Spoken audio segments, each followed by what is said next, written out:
देखो बाबू, हम लोग चैप्टर 3 शुरू कर रहे हैं आज, द्विघात समीकरण। क्या शुरू कर रहे हैं? द्विघात समीकरण। देखिए द्विघात समीकरण को हम लोग अंग्रेजी में क्या कर रहे हैं? Quadratic equation. क्या कर रहे हैं? Quadratic equation. देखो द्विघात समीकरण और द्विघात समीकरण पढ़ने से पहले थोड़ा देखिएगा। द्विघात समीकरण से पहले आप द्विघात बहुपद की बात कर लीजिए। किसकी बात कर लीजिए बाबू? द्विघात बहुपद। तो द्विघात बहुपद के बारे में बहुत सारा चीज बता चुके हैं। पहला बात कि इसका रूप कैसा होता है, इसका रूप कैसा होता है। ए बाबू, द्विघात बहुपद का रूप हम मैंने बताया था ax² + bx + c होता है। अरे हाँ या नहीं? इसके बाद अगर हम लोग बात करेंगे कि द्विघात बहुपद के शून्यकों की संख्या कितना होगा, है ना? शून्यकों की संख्या क्या करेंगे? शून्यकों की संख्या। ए बाबू बताइए, शून्यकों की संख्या कितना होता है? इसका 2 होगा। इसका अधिकतम घात कितना होगा? अधिकतम घात कितना होगा? अधिकतम घात कितना होगा? 2 होगा। अगर आपको द्विघात बहुपद क्लियर है तो द्विघात समीकरण भी क्या हो जाएगा? समझ में आ जाएगा। कैसे? तो हमने द्विघात बहुपद को बताया कि इसका रूप कैसा होता है? ax² + bx + c होता है। सही बात है। द्विघात बहुपदों के शून्यकों की संख्या कितना होता है? 2। द्विघात बहुपदों के अधिकतम घात कितना होता है? 2। ठीक है। अब हम लोग को पता है कि द्विघात बहुपद को जो सोल्व करने का, हल करने का वो कितना तरीका था? 2 तरीका था। पहला गुणनखंड विधि और दूसरा कौन था? वर्गमूल विधि। वर्ग विधि। पहला गुणनखंड विधि और दूसरा कौन? वर्ग विधि या फिर वर्गमूल विधि। अब वर्गमूल विधि क्या होता है समझा? जैसे अगर आपको कोई पूछ दिया कि हम यहाँ पर लिख देते हैं, इसको हल करने का 2 तरीका। इसको हल करने का कितना तरीका? हल करने का 2 तरीका। ए बाबू, हल करने का 2 तरीका। पहला है गुणनखंड विधि। पहला कौन है? गुणनखंड विधि। और दूसरा है वर्ग विधि। दूसरा कौन है? वर्ग विधि। वर्ग विधि। ठीक है। हम यहाँ पर जब बात करेंगे द्विघात समीकरण में तो सेम टू सेम चीज यही होगा, खाली यहाँ बहुपद की जगह पर क्या हो जाएगा? समीकरण हो जाएगा। जैसे आप समझिएगा यहाँ पर, ए बाबू हल्ला नहीं करिए।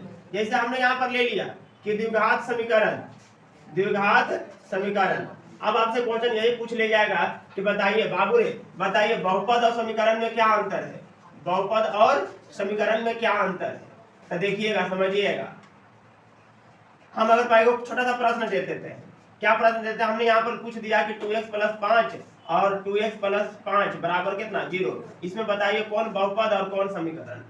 कौन बहुपद और कौन समीकरण है? बताइए कौन बता सकता है? अगर हम यहाँ ऑप्शन नंबर ए दे दे और ऑप्शन नंबर बी दे दे, हम आपसे पूछ रहे कि बताइए ए क्या है? समीकरण है कि बहुपद है? बहुपद है। बहुत बढ़िया। और ये क्या है?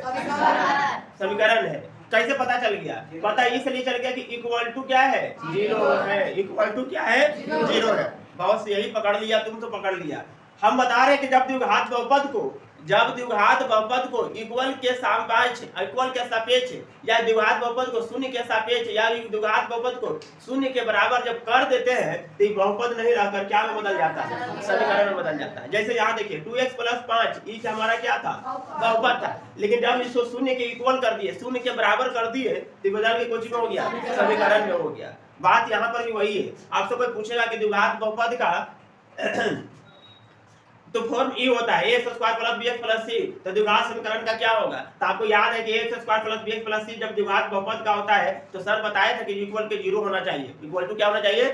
0 होना चाहिए। तो द्विघात समीकरण का अगर इसका हम बात करें कि इसका रूप कैसा होगा, वो इसका रूप कैसा होगा, तो आप क्या कह दीजिएगा कि सर यही होगा ax² + bx बराबर कितना हो जाएगा? 0 हो जाएगा। बराबर कितना होगा? 0 होगा। दिख रहा है इसमें? ठीक है। दूसरा आप पूछेगा आपको कि बताइए शून्यकों की संख्या कितना होगा? शून्यकों की संख्या कितना होगा? तो सेम टू सेम चीज यहाँ पर भी लिख देना है कि शून्यकों की संख्या भी कितना होना है? 2 होना है। आपसे पूछेगा कि द्विघात बहुपद के अधिकतम घात कितना होगा? अधिकतम घात कितना होगा? तो यहाँ पर भी आपको बोलना है कि 2 होगा। हाँ या नहीं? इसका भी हल करने की 2 विधि होगा, इसको भी हल करने का 2 विधि ही होगा। इसको भी हल करने के 2 विधि होंगे। हल करने के 2 विधि होंगे। 2 विधि होंगे। समझ में आ रहा है? पहला तरीका कौन? गुणनखंड विधि और दूसरा कौन? वर्ग विधि। पहला गुणनखंड विधि, गुणनखंड विधि और दूसरा कौन बाबू? वर्ग विधि। दूसरा कौन? वर्ग विधि। अब आपसे कोई पूछेगा कि बताइए सर गुणनखंड विधि क्या होता है, वर्ग विधि क्या होता है? दोनों अभी हम डिस्कशन कर रहे हैं। जैसे यहाँ पर समझिएगा अब यहाँ से दो तीन जो ऑब्जेक्टिव प्रश्न कैसे पूछा, जितना हमने लिखा है इस सब ऑब्जेक्टिव में पूछा जाएगा। बताइए द्विघात समीकरण और द्विघात बहुपद में क्या अंतर है, पहचानने के लिए दे देता है। 4 को 5 को दे देगा, बताइए कि तो कौन बहुपद है और कौन समीकरण है। तो जहाँ पर इक्वल टू 0 लग जाएगा बाबू, वो क्या होगा, समीकरण होगा। वो क्या हो जाएगा, समीकरण हो जाएगा। और जहाँ पर इक्वल टू 0 नहीं है वो हमारा क्या होगा, बहुपद होगा। द्विघात बहुपद का रूप कितना होता है, तो a² + b + c। अगर इसको इक्वल टू 0 कर देंगे तो हमारा किसमें बदल जाएगा, समीकरण बदल जाएगा। दूसरा है द्विघात बहुपद के द्विघात समीकरण के शून्यकों की संख्या कितना, 2। द्विघात समीकरण के अधिकतम घात कितना, 2।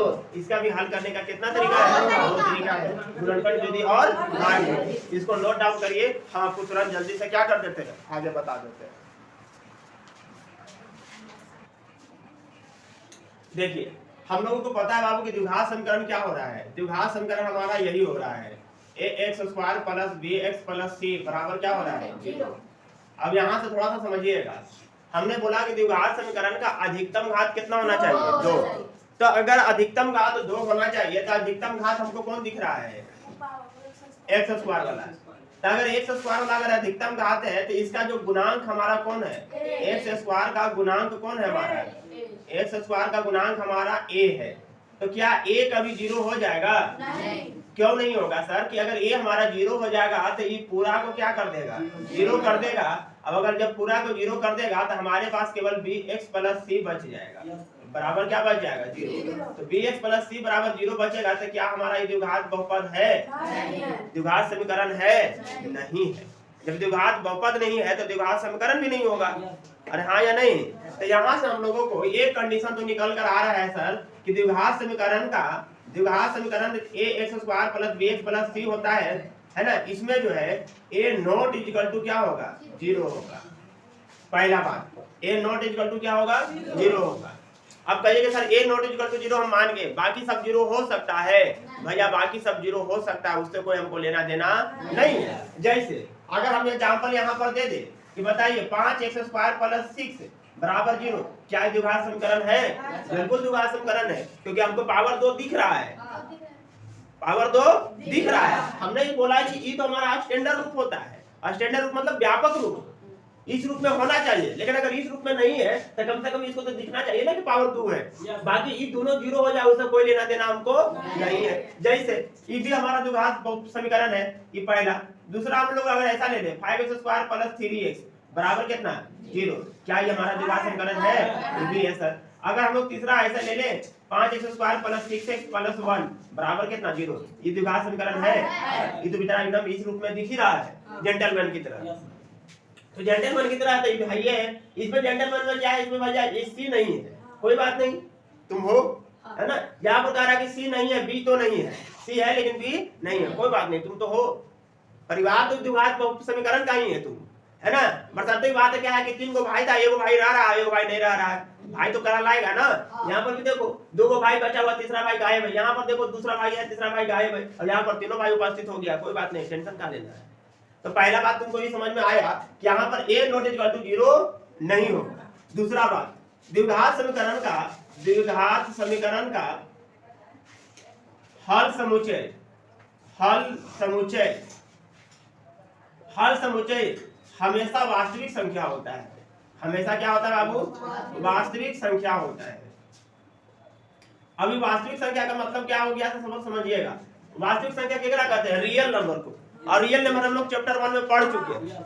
रियल नंबर का मतलब हमने क्या पढ़ा था कि सर आप जितना भी नंबर क्लब है ना लिख सकते हैं, जो जानते हैं वो सब क्या है, रियल नंबर। चाहे वो नेगेटिव हो, चाहे वो पॉजिटिव हो, चाहे वो परिमेय हो, चाहे वो अपरिमेय हो, चाहे वो वर्गमूल के अंदर हो, वर्ग के अंदर हो या वर्ग के बाहर हो, वो सब क्या है, रियल नंबर है, वास्तविक नंबर है। तो बाबू द्विघात समीकरण का जो हल होगा वो हमेशा क्या होगा, वास्तविक संख्याओं का समुच्चय होगा। अब जैसे हम एक दो एग्जांपल दिखा देते हैं। जैसे हमने एग्जांपल अभी ले लिया, मान के चलिए कि 4x² + 12x + कितना 9 बराबर कितना ले लिए, 0 ले लिए। अगर हम इसको सोल्व कर लेते हैं, हम इसको क्या कर लेते हैं, सोल्व कर लेते हैं। तो हम इसको सोल्व कर लेते हैं तो हमको कितना आ जाएगा, तो देखिए तो 4x² + 12x + 9 बराबर कितना, 0। क्योंकि अभी हम आपको बताया नहीं कि कौन सा विधि से बता रहे हैं, तो हम एक विधि बता देते जो आपको आसान दिख रहा है ना, वर्ग विधि से कर लेते हैं। या वर्गमूल विधि से कर देते हैं। देखिए यहाँ से 4x² है तो हम लोग को इस बार 2x का होल स्क्वायर लिख सकते हैं। बाबू रे बीच वाला छोड़ दीजिए, आप 9 को पकड़िए, 9 को किसका स्क्वायर लिख सकते हैं आप? 3 का। अब बराबर तो 0 चलना ही है सर। अब याद करिए a प्लस b का फॉर्मूला क्या जानते हैं?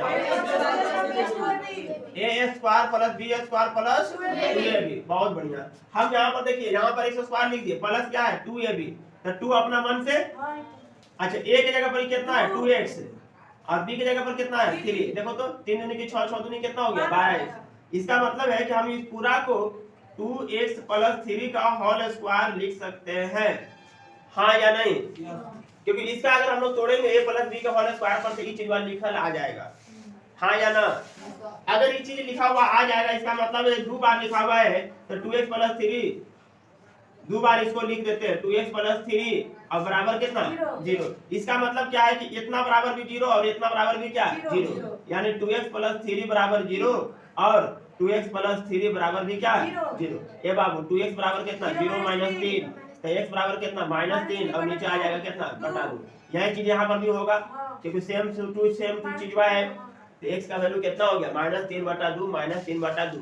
2 को हल निकला, 2 को मूल निकला, लेकिन ये क्या में निकला माइनस में निकला। तो भैया माइनस में तो वास्तविक संख्या है, इसका जो हल समुच्चय आया क्या आया वास्तविक संख्या आया। तो हमने यहाँ से 2 चीजें बताया। पहला बात कि द्विघात समीकरण का जो x² का गुणांक है वो कभी 0 नहीं होगा, और दूसरा देखिए द्विघात समीकरण का हल समुच्चय हमेशा क्या होता है वास्तविक संख्या होता है। क्या होता है बाबू?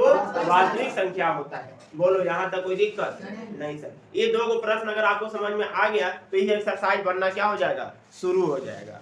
क्या हो जाएगा? शुरू हो जाएगा। तो आप लोग नोट कर लीजिए इसको।